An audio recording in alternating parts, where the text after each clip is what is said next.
اللہ کا چہرہ کیسا ہے؟ حضرت عائشہ نے حضور صلی اللہ علیہ وسلم سے پوچھا۔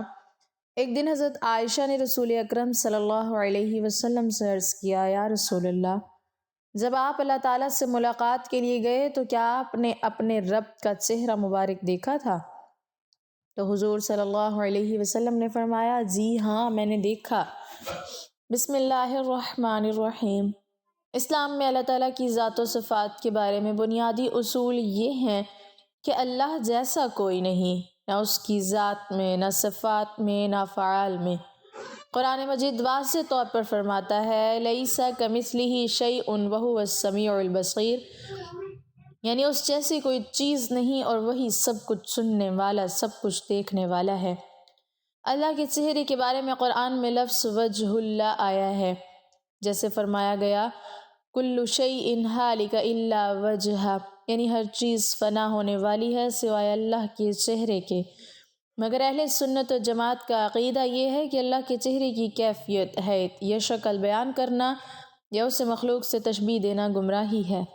ہم یہ ایمان رکھتے ہیں کہ اللہ کا چہرہ ہے جیسا کہ اس نے خود فرمایا، مگر کیسا ہے یہ ہم نہیں جانتے، کیونکہ اللہ نے خود اس کی کیفیت بیان نہیں کی اور انسانی عقل اس کا احاطہ نہیں کر سکتی۔ اسی کو بلا کیف ماننا کہا جاتا ہے، یعنی بغیر کیفیت کے پوچھے ایمان لانا۔ اللہ جسم نہیں، حدود نہیں، سمت، رنگ، شکل اور اعضاء سے پاک ہے۔ وہ نہ مخلوق کے نور جیسا ہے، نہ مادی۔ وہ زمان و مکان کا محتاج نہیں، بلکہ زمان و مکان کو پیدا کرنے والا ہے۔ اللہ کی ذات ازلی اور ابدی ہے، نہ اس کا کوئی آغاز ہے نہ انجام۔ وہ ہمیشہ سے ہے اور ہمیشہ رہے گا۔ اللہ کی صفات دو طرح کی بیان کی جاتی ہیں، صفات ذاتیہ اور صفات فعلیہ۔ صفات ذاتیہ وہ ہیں جو ہمیشہ سے اس کے ساتھ ہیں، جیسے حیات، علم، قدرت، ارادہ، سمع، بصر اور کلام۔ وہ زندہ ہے مگر ہماری زندگی جیسا نہیں، وہ جانتا ہے مگر ہمارے علم جیسا نہیں، وہ دیکھتا اور سنتا ہے مگر آنکھ اور کان کے بغیر۔ اس کا علم ہر چیز کو محیط ہے، دلوں کے راز، نیتیں، خیالات اور آنے والے لمحہ سب اس کے علم میں ہیں۔ صفات فعلیہ وہ ہیں جو اس کے افعال سے ظاہر ہوتی ہیں، جیسے پیدا کرنا، رزق دینا، زندہ کرنا، مارنا، عزت دینا، ذلت دینا، بخشش کرنا اور پکڑنا، یہ سب اس کی حکمت اور عدل کے مطابق ہیں۔ اللہ نہ ظالم ہے اور نہ ہی مخلوق کو چھوڑ دینے والا، بلکہ وہ رحمان ہے جس کی رحمت ہر چیز پر چھائی ہوئی ہے، اور رحیم ہے جو ایمان والوں پر خاص کرم فرماتا ہے۔ اللہ کے بارے میں صحیح عقیدہ یہی ہے کہ جو کچھ قرآن و سنت میں آیا ہے اس پر ایمان لایا جائے، اس میں کمی بیشی، تشبیہ، تمثیل یا غلط تعویل سے بچا جائے، اور دل میں یہ یقین رکھا جائے کہ اللہ جیسا کوئی نہیں۔ وہ عظمت، جلال، کمال اور حسن کا ایسا کامل مجموعہ ہے جس کا پورا تصور انسانی عقل کبھی نہیں کر سکتی۔ اللہ تعالیٰ کی معرفت کا ایک اہم پہلو یہ ہے کہ بندہ یہ سمجھے کہ اللہ کو دنیا میں آنکھوں سے نہیں دیکھا جا سکتا، کیونکہ آنکھیں محدود ہیں اور اللہ لامحدود ہے۔ نبی کریم صلی اللہ علیہ وسلم نے فرمایا کہ تم میں سے کوئی بھی اپنے رب کو اس وقت تک نہیں دیکھ سکتا جب تک اس کی موت نہ ہو، جبکہ آخرت میں اہل ایمان کو اللہ تعالیٰ کی دیدار کی نعمت عطا کی جائے گی، جیسا کہ قرآن میں آیا ہے، وجوہ یومئذ ناظرہ الی ربہا ناظرہ، یعنی اس دن کچھ چہرے تر و تازہ ہوں گے اور اپنے رب کی طرف دیکھ رہے ہوں گے۔ یہ دیدار کی حقیقت بھی ہماری عقل سے ماورا ہے، مگر اہل ایمان اس پر بغیر کیفیت ایمان رکھتے ہیں۔ اللہ تعالیٰ نہ تھکتا ہے، نہ سوتا ہے، نہ اونگتا ہے۔ قرآن میں فرمایا گیا، لا تأخذہ سنۃ ولا نوم، یعنی نہ اسے اونگ آتی ہے نہ نیند۔ وہ ہر لمحہ کائنات کو سنبھالے ہوئے ہے، آسمان و زمین کا ایک ذرہ بھی اس کے حکم کے بغیر حرکت نہیں کرتا۔ وہ بندوں کے حالات سے بے خبر نہیں، مظلوم کی آہ سنتا ہے، ٹوٹے ہوئے دل کی فریاد جانتا ہے، اور دل میں اٹھنے والی وہ بات بھی جان لیتا ہے جو زبان تک نہیں آتی۔ اللہ تعالیٰ کی رحمت اس کے غضب پر غالب ہے، وہ معاف کرنے کو پسند فرماتا ہے، توبہ کرنے والے بندے سے محبت کرتا ہے، اور گناہوں کے باوجود بندے کو مہلت دیتا ہے تاکہ وہ پلٹ آئے۔ قرآن میں فرمایا گیا، ان اللہ یحب التوابین، یعنی بے شک اللہ توبہ کرنے والوں سے محبت کرتا ہے، مگر ساتھ ہی اللہ عادل بھی ہے، وہ ظلم کو پسند نہیں کرتا، اور جس نے حد سے تجاوز کیا اس سے حساب بھی لے گا۔ اللہ تعالیٰ بندے سے اس کی رگِ جان سے بھی زیادہ قریب ہے، مگر یہ قرب مادی نہیں بلکہ علم، قدرت اور احاطے کا قرب ہے، جیسا کہ فرمایا گیا وَنَحْنُ أَقْرَبُ إِلَيْهِ مِنْ حَبْلِ الْوَرِيدِ، یعنی ہم انسان کے شاہ رگ سے بھی زیادہ قریب ہیں۔ بندہ جب تنہائی میں بھی گناہ کرتا ہے تو اللہ اسے دیکھ رہا ہوتا ہے، اور جب خاموشی میں دعا کرتا ہے تو اللہ اسے سن رہا ہوتا ہے۔ اللہ کی معرفت کا حاصل یہ ہے کہ انسان کے دل میں اس کی عظمت کا خوف اور اس کی رحمت کی امید ایک ساتھ پیدا ہو جائے۔ یہی توازن ایمان کی روح ہے۔ جو اللہ کو اس طرح پہچان لیتا ہے وہ تکبر سے بچ جاتا ہے، گناہ سے ڈرتا ہے، اور مصیبت میں بھی نا امید نہیں ہوتا، کیونکہ وہ جانتا ہے کہ اس کا رب سب کچھ دیکھنے والا، سننے والا اور ہر حال میں قادر ہے۔ ایک مرتبہ نبی کریم صلی اللہ علیہ وسلم اپنے صحابہ کے ساتھ سفر میں تھے۔ رات کا وقت تھا، آسمان بالکل صاف تھا اور ستارے پوری آب و تاب سے چمک رہے تھے۔ آپ صلی اللہ علیہ وسلم نے اچانک قافلہ رکوا دیا اور فرمایا آسمان کی طرف دیکھو۔ صحابہ نے سر اٹھایا تو خاموشی چھا گئی۔ آپ صلی اللہ علیہ وسلم نے فرمایا یہ ستارے، یہ وسعت، یہ خاموشی خود نہیں بن گئی، ان سب کا ایک پیدا کرنے والا ہے جو اکیلا ہے، جس کا کوئی شریک نہیں۔ پھر آپ صلی اللہ علیہ وسلم نے زمین سے ایک کنکر اٹھایا، اسے ہاتھ میں رکھا اور فرمایا اگر ساری دنیا کے لوگ جمع ہو کر اس کنکر میں زندگی ڈالنا چاہیں تو نہیں ڈال سکتے، مگر میرا رب بغیر کسی سہارے کے مردہ زمین کو زندہ کر دیتا ہے، اندھیری رات سے روشن صبح نکالتا ہے، اور ایک لمحے میں سب کچھ بدل دیتا ہے۔ اسی لمحے ایک شخص جو دل میں شک لیے ہوئے تھا کانپ اٹھا اور عرض کیا یا رسول اللہ صلی اللہ علیہ وسلم، یہ سب سن کر دل گواہی دینے لگا ہے کہ اللہ واقعی ایک ہے اور سب پر قادر ہے۔ آپ صلی اللہ علیہ وسلم نے فرمایا یہی اللہ کی پہچان ہے کہ اس کی عظمت دلوں کو جھکا دیتی ہے، اس کا جلال و غرور توڑ دیتا ہے، اور اس کی وحدانیت عقل کو خاموش کر دیتی ہے۔ وہ اکیلا ہے، اسے کسی کی ضرورت نہیں، سب اسی کے محتاج ہیں، نہ اس جیسا کوئی ہے، نہ اس کے حکم کو کوئی روک سکتا ہے۔ جب وہ چاہتا ہے تو ناممکن ممکن ہو جاتا ہے، اور جب وہ پکڑ کرتا ہے تو طاقتور بھی بے بس ہو جاتا ہے۔ یہی وہ رب ہے جس کی بڑائی آسمانوں سے بلند، جس کا جلال زمین و آسمان پر چھایا ہوا، اور جس کی وحدانیت ہر سچے دل پر خود بخود ظاہر ہو جاتی ہے۔ اللہ تعالیٰ نے تمام انبیاء علیہم السلام کو معجزات سے نوازا جو اس بات کی تصدیق کرنے کے لیے کافی تھے کہ یہ شخص کوئی عام آدمی نہیں، بلکہ اس کے ساتھ اللہ تعالیٰ کی ساری قوتیں شامل ہیں۔ اس کے ہاتھ سے ان ناممکن چیزوں کا صدور ہو سکتا ہے جس کے بارے میں دوسرے لوگ سوچ بھی نہیں سکتے۔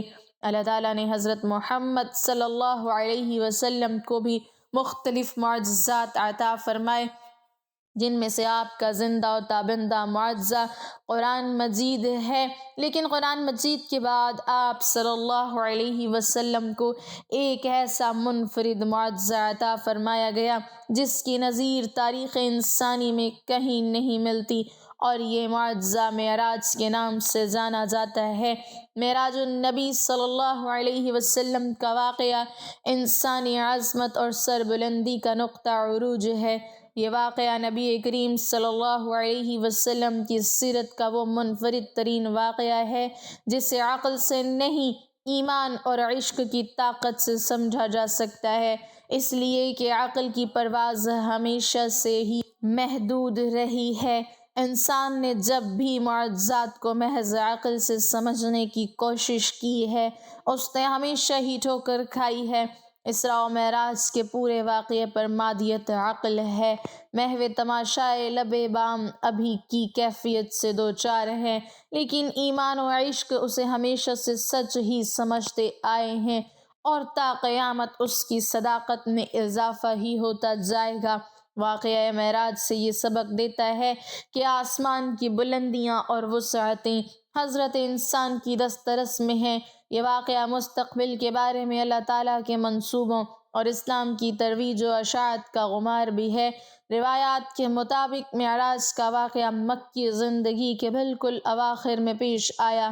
یہ وہ مرحلہ تھا جب مکہ ظلم کی ایک ایسی وادی بن چکا تھا جہاں پر مسلمانوں کے لیے مزید رہنا انتہائی دشوار ہو رہا تھا۔ نبی اکرم صلی اللہ علیہ وسلم کے دو مادی سہارے حضرت ابو طالب اور حضرت خدیجۃ الکبریٰ رضی اللہ تعالی عنہ یکے بعد دیگرے انتقال فرما چکے تھے۔ پھر کیا تھا جیسے کفار مکہ نے یہ ایک کر لیا ہو کہ وہ نبی اکرم صلی اللہ علیہ وسلم اور اہل ایمان کو ایسی پرتشدد زندگی سے گزاریں گے کہ ان کی طاقت ختم اور ان کی برپا کردہ اسلامی تحریک بے جان ہو جائے گی۔ مکے والوں سے مایوس ہو کر حضور صلی اللہ علیہ وسلم طائف گئے، لیکن وہاں کے باشندوں نے بدسلوکی کی، بربریت اور ظلم کی وہ داستان رقم کی کہ انسانیت کا سر شرم سے جھک گیا۔ یہ وہ پس منظر تھا جس میں واقعہ معراج پیش آیا، جو اس بات کی طرف اشارہ تھا کہ اے محمد صلی اللہ علیہ وسلم، گھبرانے کی کوئی ضرورت نہیں۔ اگر وقتی طور پر فرش والے آپ کے ساتھ نہیں ہیں تو کوئی بات نہیں، عرش والا تو ہر حال میں آپ کے ساتھ ہے۔ اس کے ساتھ ہی اللہ تعالیٰ کفار مکہ اور سرداران طائف کو یہ بتانا چاہتے تھے کہ اللہ تعالیٰ کی بے پناہ قوت حضرت محمد صلی اللہ علیہ وسلم اور ان کی برپا کردہ تحریک کے ساتھ ہے۔ وہ اللہ جو انہیں ایک رات میں مکہ المکرمہ سے بیت المقدس اور بیت المقدس سے ملا اعلیٰ تک لے جا سکتا ہے، اس کی طاقت کے سامنے تمہاری طاقت ایک رائی کے دانے کے برابر حیثیت نہیں رکھتی۔ وہ جلد ہی تمہاری طاقت کا طلسم توڑ کر اپنے پیارے نبی صلی اللہ علیہ وسلم کو سرخرو اور فاتح کر دے گا۔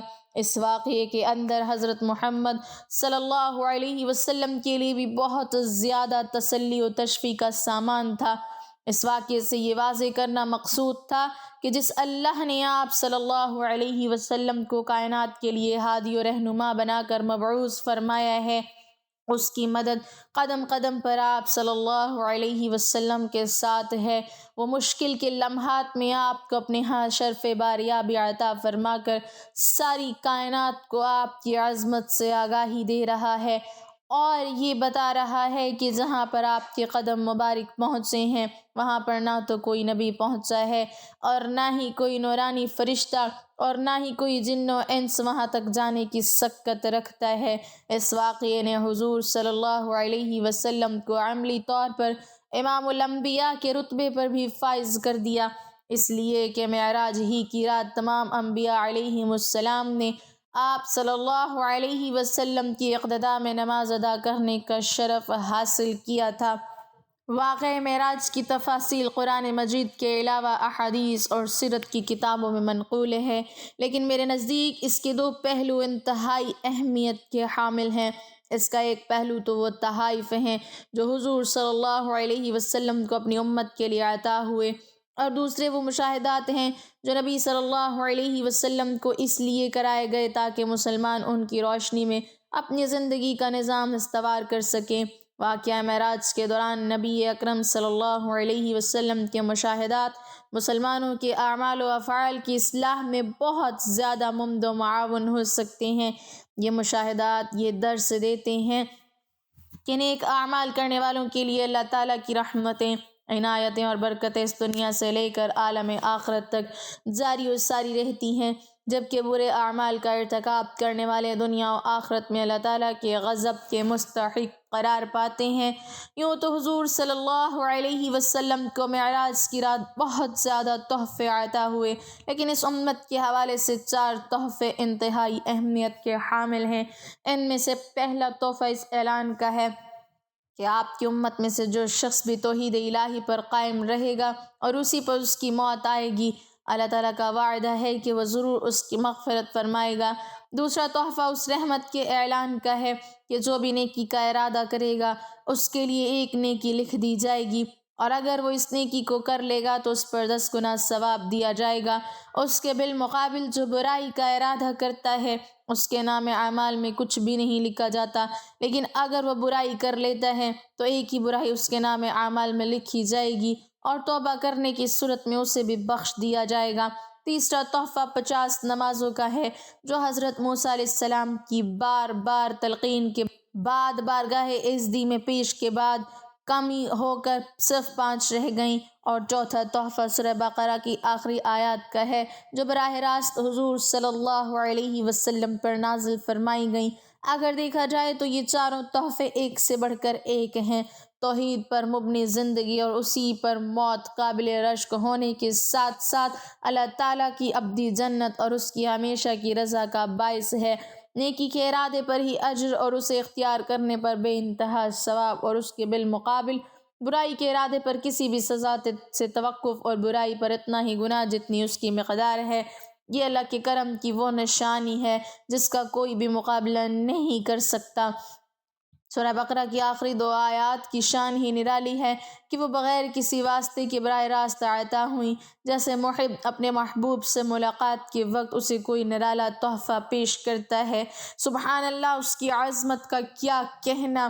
اور جہاں تک 5 نمازوں کا تعلق ہے، کہنے کو تو وہ 5 ہی رہ گئی ہیں، لیکن اللہ تعالیٰ کا یہ بھی وعدہ ہے کہ جو بھی انہیں خشوع و خضوع کے ساتھ ادا کرے گا اسے ثواب 50 ہی کا دوں گا۔ یاد رکھیے کہ معراج کا سب سے بڑا تحفہ نماز ہے، جو مخلوق کو اللہ سے جوڑنے کا بہترین ذریعہ ہے، لیکن افسوس کا مقام ہے کہ مسلمانوں کی اکثریت اس پیغام کو بھول چکی ہے۔ معراج کی شب حضور صلی اللہ علیہ وسلم نے جنت اور جہنم میں جو مشاہدات کیے، اگرچہ وہ تمثیلی انداز میں تھے، لیکن ان کے اندر ہماری روزمرہ کی زندگی کے لیے بہت سے اسباق ہیں۔ آپ صلی اللہ علیہ وسلم نے مشاہدہ کیا کہ کچھ لوگوں کی کھیتیاں سدا بہار ہیں، جو خزاں سے آشنا نہیں ہیں، ان میں ہر وقت اضافہ ہی ہوتا جا رہا ہے۔ پوچھنے پر معلوم ہوا کہ یہ مجاہدین فی سبیل اللہ ہیں جن کا اجر بڑھتا ہی چلا جاتا ہے۔ پھر دیکھا کہ کچھ لوگ ایسے ہیں جن کے سر ایک بھاری بھرکم پتھر سے کچلے جا رہے ہیں۔ پوچھا یہ کون ہیں؟ تو بتایا گیا کہ یہ وہ لوگ ہیں جو اپنی نمازوں میں سستی کرتے تھے۔ کچھ اور لوگوں کا مشاہدہ کرایا گیا جن کے کپڑوں پر پیوند ہی پیوند لگے ہوئے تھے۔ بتایا گیا کہ یہ وہ بدبخت ہیں جو اپنے مال سے زکوٰۃ و صدقات تک بھی نہیں دیتے تھے۔ پھر ایک ایسے شخص کا مشاہدہ کرایا گیا جو لکڑیوں کا ایک بھاری بھرکم گٹھا اٹھانے کی کوشش کر رہا ہے، اور جب اسے نہیں اٹھا سکتا تو اس میں سے کچھ کم کرنے کی بجائے اس میں مزید ڈال دیتا ہے۔ پوچھا یہ کون احمق ہیں؟ بتایا گیا یہ وہ شخص ہے جس کے پاس پہلے ہی امانتوں کا وزن زیادہ تھا جنہیں وہ پورا نہیں کر سکتا تھا، لیکن وہ انہیں کم کرنے کی بجائے ان میں اور اضافہ کرتا جاتا تھا۔ کچھ ایسے لوگوں کو بھی دیکھا جن کی زبانیں اور ہونٹ تیز کینچیوں سے کاٹے جا رہے تھے۔ معلوم ہوا کہ یہ آگ لگانے والے فتنہ باز خطیب اور مقررین تھے۔ آپ صلی اللہ علیہ وسلم نے یہ بھی مشاہدہ کیا کہ ایک بڑا سا بیل ایک باریک سے سوراخ میں گھسنے کی کوشش کر رہا ہے، جو کہ ناممکن سی بات ہے۔ پوچھا یہ کیا ماجرا ہے؟ عرض کیا گیا یہ اس شخص کی مثال ہے جو غیر ذمہ دارانہ بات کرتا ہے جس سے ہر طرف فتنہ برپا ہو جاتا ہے، لیکن بعد میں نادم ہو کر اس کی تلافی کرنا چاہتا ہے، جو ممکنات میں سے نہیں ہے۔ ایسے لوگوں کو بھی دیکھا جو اپنا گوشت کاٹ کاٹ کر کھا رہے تھے۔ معلوم ہوا یہ وہ لوگ ہیں جو دوسروں کو طعنے دیتے تھے۔ پھر ایسے لوگوں کو بھی دیکھا جو اپنے تانبے کے لمبے لمبے ناخنوں سے اپنے منہ اور سینے کے گوشت کو نوچ رہے تھے۔ پوچھا یہ کون ہیں؟ تو معلوم ہوا کہ یہ وہ لوگ ہیں جو دوسروں کی پیٹھ پیچھے برائیاں بیان کرتے تھے۔ ایسے بدبخت بھی دیکھے جن کے ہونٹ اونٹوں کی طرح تھے اور وہ آگ کھا رہے تھے۔ جبرائیل علیہ السلام نے بتایا کہ یہ وہ لوگ ہیں جو یتیموں کا مال ناجائز طور پر ہڑپ کر جاتے تھے۔ ایسے لوگوں پر بھی گزر ہوا جن کے پیٹوں میں لاتعداد سانپ موجود تھے اور وہ اپنی جگہ سے حرکت بھی نہ کر سکتے تھے۔ ہر گزرنے والا انہیں اپنے پاؤں تلے روندتا تھا۔ یہ سود کا کاروبار کرنے والے تھے۔ کچھ ایسے لوگ بھی نظر آئے جن کے سامنے تازہ اور نفیس گوشت بھی ہے اور بدبودار اور پرتعفن گوشت بھی، لیکن یہ تازہ گوشت کو چھوڑ کر بدبودار گوشت کھا رہے ہیں۔ بتایا گیا کہ یہ وہ مرد و خواتین ہیں جنہیں حلال بیویاں اور شوہر حاصل تھے، لیکن انہوں نے حرام کی وادی میں قدم رکھ کر اپنی خواہشات پوری کی۔ پھر ایسی عورتوں کو بھی دیکھا جنہیں ان کی چھاتیوں کے بل لٹکا دیا گیا تھا۔ بتایا گیا یہ وہ بدبخت عورتیں ہیں جنہوں نے اپنے خاوند سے ایسے بچے منسوب کر دیے جو ان کے نہیں تھے۔ یہ حقیقت بھی اپنی جگہ اٹل ہے کہ سائنس جس قدر ترقی کر رہی ہے اسی انداز سے معراج کے واقعے کی صداقت سامنے آ رہی ہے، اور علم و فلسفہ کے ماہرین خالق کائنات کی طاقتوں کو سمجھنے میں آسانیاں محسوس کر رہے ہیں۔ بہت سے مسلمان استفسار کرتے ہیں کہ کیا حضور صلی اللہ علیہ وسلم نے شب معراج کو اللہ تعالیٰ کا دیدار کیا ہے؟ حضور نبی اکرم صلی اللہ علیہ وسلم کا دیدار الہی کرنے کا ثبوت قرآن کریم سے ملتا ہے۔ قرآن کریم کی جس آیت سے رسول اللہ صلی اللہ علیہ وسلم کی دیدار الہی کا انکار کیا جاتا ہے وہ بعض لوگوں کی زبردستی ہے۔ یہی حال حضرت عائشہ صدیقہ رضی اللہ تعالی عنہ کی روایت کا ہے۔ دونوں پر مختصر غور کیا جاتا ہے۔ قرآن و سنت سے جو چیز ثابت ہے وہ ہے دیدار خداوندی، اور نفی میں پیش کی جانے والی آیت میں ہے آنکھوں کے ادراک کی نفی، حالانکہ دیکھنے اور ادراک میں فرق ہے۔ ارشاد خداوندی ہے نگاہیں اس کا احاطہ نہیں کر سکتی، اور وہ سب نگاہوں کا احاطہ کیے ہوئے ہے، اور وہ بڑا باریک بین، بڑا باخبر ہے۔ امام رازی رحمہ اللہ تعالیٰ کی اس تفسیر میں لکھتے ہیں آیت کا مطلب ہے کہ تمام آنکھیں اس کا ادراک نہیں کر سکتی۔ اس کا فائدہ یہ ہے کہ بعض آنکھیں دیکھ سکتی ہیں، دیکھی جانے والی چیز کی جب حد اور انتہا ہو اور دیکھنے والی نظر تمام حدود، اطراف اور انتہاؤں کو گھیر لے تو گویا اس نظر نے اس چیز کو گھیر لیا۔ اس دیکھنے کو ادراک کہا جاتا ہے، لیکن جب نظر دیکھی جانے والی چیز کے اطراف کا احاطہ نہ کرے تو اس دیکھنے کا نام ادراک نہیں ہوتا۔ خلاصہ یہ ہے کہ دیکھنا ایک جنس جس کے نیچے دو انواع ہیں، ایک دیکھنا احاطے کے ساتھ اور دوسرا دیکھنا بلا احاطہ کیے۔ صرف احاطے والے دیکھنے کو ادراک کہا جاتا ہے۔ پس ادراک کی نفی سے دیکھنے کی ایک قسم کی نفی ثابت ہوئی، اور ایک نوع کی نفی سے جنس کی نفی نہیں ہوتی۔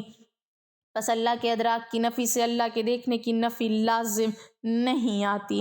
امام قرطبی فرماتے ہیں ادراک کا مطلب ہے گھیر لینا اور حد کھینچنا، جیسے مخلوق دیکھی جا سکتی ہے، اللہ کا دیکھنا ثابت ہے۔ خلاصہ یہ کہ قرآن کی آیت سے اور اسے اور ام المومنین حضرت عائشہ صدیقہ رضی اللہ تعالی عنہ کے قول سے دیدار الہی کی نفی رسول اللہ صلی اللہ علیہ وسلم سے ثابت نہیں ہوتی۔ آیت کا مطلب ہے کہ تمام آنکھیں اس کو نہیں دیکھ سکتی، یا یہ کہ آنکھیں اللہ کا احاطہ نہیں کر سکتی، اور ظاہر ہے کہ دیکھنا اور ہے، احاطہ کرنا اور ہے۔ نتیجہ یہ ہے کہ بعض آنکھیں دنیا میں بھی اللہ کو دیکھ سکتی ہیں، اور یقیناً وہ بعض آنکھیں محمد الرسول اللہ صلی اللہ علیہ وسلم ہی کی ہیں۔ حضرت ابن عباس رضی اللہ تعالی عنہ نے فرمایا ہم بنی ہاشم تو کہتے ہیں کہ بے شک محمد صلی اللہ علیہ وسلم نے اپنے رب کو 2 بار دیکھا ہے۔ پھر ابن عباس رضی اللہ تعالی عنہ نے فرمایا کیا تمہیں اس پر تعجب ہے کہ دوستی یعنی خلط ابراہیم علیہ السلام کے لیے، کلام موسیٰ علیہ السلام کے لیے اور دیدار الہی محمد صلی اللہ علیہ وسلم کے لیے ثابت ہے؟ اس پر حضرت کعب نے کہا اللہ اکبر، یہاں تک کہ پہاڑ گونج اٹھے۔ امام عبدالرزاق نے بیان کیا حسن بصری اللہ کی قسم اٹھا کر کہتے ہیں بے شک محمد صلی اللہ علیہ وسلم نے اپنے رب کو دیکھا ہے۔ مروان نے حضرت ابو ہریرہ رضی اللہ تعالی عنہ سے پوچھا کیا محمد صلی اللہ علیہ وسلم نے اپنے رب کو دیکھا؟ انہوں نے فرمایا ہاں۔ حضرت امام احمد بن حنبل رضی اللہ تعالی عنہ نے فرمایا حضور نبی اکرم صلی اللہ علیہ وسلم نے اپنی آنکھوں سے اللہ کو دیکھا یہاں تک کہ ان کا سانس بند ہو گیا۔ اللہ تعالیٰ سے دعا ہے کہ وہ ہمیں اس معجزے کی برکات سے فیض یاب ہونے کی توفیق عطا فرمائے، آمین۔ ناظرین کمنٹ باکس میں اللہ تعالیٰ کے 99 ناموں میں سے ایک نام ضرور ٹائپ کریں۔